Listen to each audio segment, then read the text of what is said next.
Giants safety Julian Love, still shady, called out Philly head coach Nick Sirianni. I know, shade, y'all, shade. Now, he said, quote, he's a guy who's doing a good job because he's not getting in the way of his own team. He's in for a free ride right now. You guys can coach this team, close quote.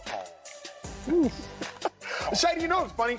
When I heard this quote at first, I was like, yo, this is crazy shade. But then I was really trying to break it down didactically. I was looking at it, I was like, okay, he started off relatively true. But then he got more hyperbolic and more hyperbolic and more hyperbolic as it went on. Because when he started off saying Nick Sirianni does a great job not getting in the way, I was like, yeah, that's real. That's true. But then when he said he's getting a free ride, I was like, okay, wait a second. I don't know how I feel about that. Then when he said you guys can coach this team, I was like, okay, calm down, everybody calm down. But Shady, let me ask you this, or let me say this to you. I think I have a bigger issue with the messenger than I do the message. Okay. Like, I don't want to hear that from you, Julian Love. Yeah. The message, I understand, right? A lot of people said the same thing about Luke Walton. The year the Warriors won 73 games, Luke Walton stepped in and went 39-4. That's true. That's true. Now, Luke Walton, career-wise, is a 41% winning head coach. But when you got Steph Curry, Klay Thompson, Draymond Green, just don't get in the way. Mm-hmm. So I understand the message he was trying to make, but I don't at all like the messenger if they sent you home. How you feel about it? Aw, he's sad. He's not over it yet. I get it. Listen, I've been there. I've been bitter. I've been pissed off. And he's showing you that. I mean, the Eagles blew him out twice. Twice. Right? Or was it 3 times? 3 times. So, look, I won't get into that. I'll just talk more on what he was talking about. So, again, I think he's just saying, listen, that team is really, really good. You know, maybe he's not coaching so well. That's bullcrap. I watched him last year, Sirianni.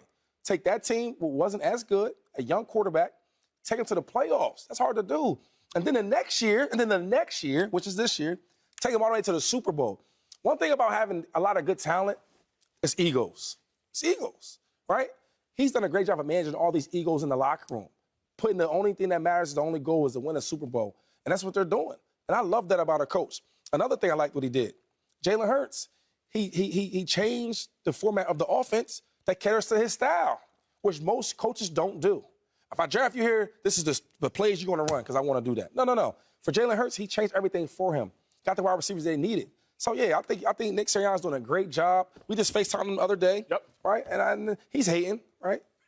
Is it Julian? Julian Love. Yeah. Oh, Julian, you need love. Julian Love needs some love. So we won't hold that against you, but we won't hold that against you, dog. Dave, where you stand? Look, tissues or something like that. I think this is a case where I think Nick Sirianni just rubs people the wrong way, honestly. Yeah. Because, I mean, he looks like he's on a free ride. Like, did y'all ever see Silver Linings Playbook? Yes. He looks like Bradley Cooper in Silver Linings Playbook, who's like a crazy Eagles fan in that movie. Like, he looks like if a frat bro was the coach of the Eagles. Like, this is for Frank Reich, yelling at people, how about them Eagles? Like, I mean, he acts like what a fan would act like. But when you get past all of that, give him some respect. I'm not saying you have to say he's the best coach in the league, but to Shady's point, the Eagles looked sorry through the first half of last season. They were 3-6, I think. Turned them around and got them to the playoffs. He's been in the playoffs twice in 2 years. You can't do better than that. Yep. He's got them in the Super Bowl. If they win, he would be on a very short list of guys who have won a Super Bowl before they have missed the playoffs as a head coach. Like, he would be on a list with somebody like Mike Tomlin, who we all think the world of. He's a good coach.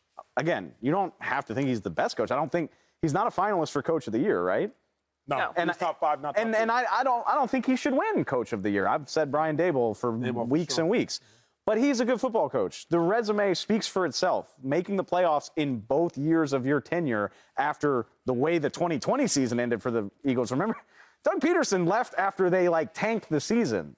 That's how this whole thing got started. It was like the Giants were mad at the Eagles for not trying as hard as they could. That's how his tenure started, and he's got him in the Super Bowl. You got to give him some respect for that. You absolutely have. Where you at, Joy? I was very wrong about Nick Sirianni. I thought this was going to be a colossal disaster after it seemed that way to us. Yeah. But it hasn't been.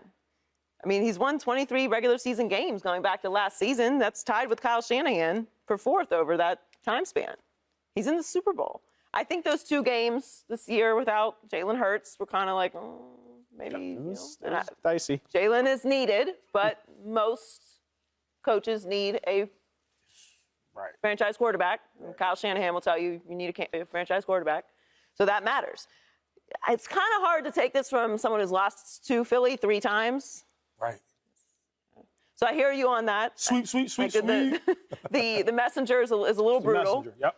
But that doesn't mean that the message is wrong, even if it's coming from the wrong messenger. But in this case, both things are wrong. I think Nick Sirianni is a good coach. We don't know yet if he's a great coach, but he is certainly a good coach. He's a great offensive coach. Yeah. You saw that in the results since he's been here and with Jalen Hurts. You saw that as from the results that he got as an offensive coordinator and the work that he did as an offensive coordinator, which is the reason he got this job. Right. But to say that he got a free ride, like Keep in mind. Jeff Saturday had a free ride. Okay, Nick Sirianni did not have a free ride, and if he wins the Super Bowl, it's really not going to matter because it's going to be in the books forever. Here's my thought, though, and here's why I see why Julian Love said he would have said. Julian Love plays safety, so he can see every single position on a football field. 2-5, he can see it all. If he's back there at safety and he looks left, who does he see? He sees $125 million A.J. Brown. Okay, I don't want to look over there. I want to look to the right. Who do I see? I see a Heisman Trophy winning wide receiver. That hasn't been done in 20 years. Okay, I don't want to look there. Let me look at tight end. Who do I see? I see a top 5 tight end and second overall pick. I don't want to look there. Let me look in the backfield. Who do I see? Okay, I see a Pro Bowl 1,000-yard running back, the most rushing yards since this person for the Philadelphia Eagles. Okay, I don't want to look at the skill. Let me look. Let me look at the offensive line. I look left. Who do I see? I see a future Hall of Famer, Lane Johnson. Okay, I'm not looking there. Let me look at center. Who do I see? I see a future Hall of Famer, Jason Kelly. I'm not looking there. Let me look at right guard. Who do I see? Left guard. I see a all-pro first Pro Bowler. Let me look at right tackle. Who do I see? I see a 6'8", 330-pound, $60 million tackle. Okay, let me look at the left guard. Like, if you're Julian Love and you sit here and you see all these dogs and they've whooped you, all of them have whooped you, then I see why he's like, hey, bro, you weren't the one who mossed me. That was Devontae Smith. You weren't the one who shook me. That was Miles Sanders. You weren't the one who caked me. That was Lane Johnson. Yet you sitting here bragging like you the one that whooped me. That was your homeboys that whooped me. Let me tell you this, right? And I get you. Great. That was great. So animated. That was good. Smooth. I played with a better team than that, if we talking about this paper. Remember the Dream Team? I remember that? I was part of that team. And I will say this, our offense was better. We had better players, right? Mm-hmm. We had a Jason Kelsey that was younger, was real nice. Then we had Jason Peters, who was like lame, but prime. Okay, so we had them players. We had Sante Samuels, should be a future Hall of Famer. We had Nnamdi Asomugha, was supposed to be like all world. Then we got DRC. Come on. Yeah. So we had them players. You know what that record was? Not good. 4-12. Ooh. So it's cool to have all them players, Joy. But if you don't have a coach to manage the egos and manage the players, I wanted the ball. We had me, Deshaun Jackson. We had Jeremy Backlund, a young Brent Selleck. We had players. We had Michael Vick. The backup was Vince Young. We had players.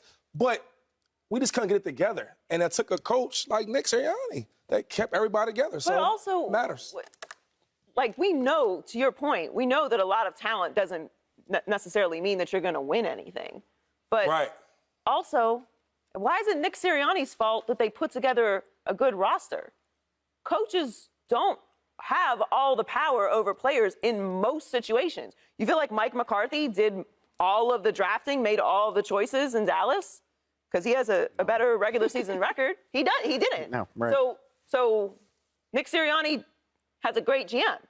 That's not Nick Sirianni's fault. But you think he's faulting him, or you think he's identifying, like, look, man, you were born on second base, and you taking victory laps for hitting a home run?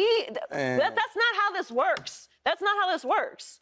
We're great talent, right? Mm-hmm. So our bosses get to brag about hiring great talent. That's how it works. Right, there you go. Like, they identified it and brought it in, and we have awesome producers, and that's what creates a great show.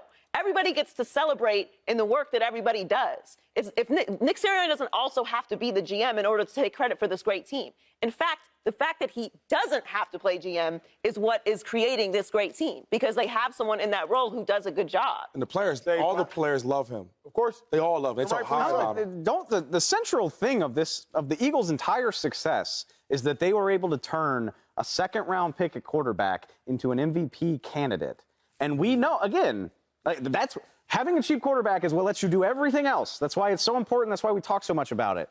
And something turned Jalen Hurts from a kind of forgettable player into an MVP candidate. Right. It might not all be Nick Sirianni, but Nick again, Sirianni is an offensive coach. he is a central component of this whole thing. Julian, come on, man. Stop hating, man. What's most fascinating now is who deserves the most credit for the Eagles, because it is fascinating. As much We don't success care about is the there- credit. Oh. We want wins and Super Bowls. We don't care about the credit. People will care about the credit as soon as this game's over and people start getting hired away from this team. We do television. We have to. That's true. Oh, too. okay. Subscribe here to get the latest from Speak, and go watch a few segments from our other shows on FS1.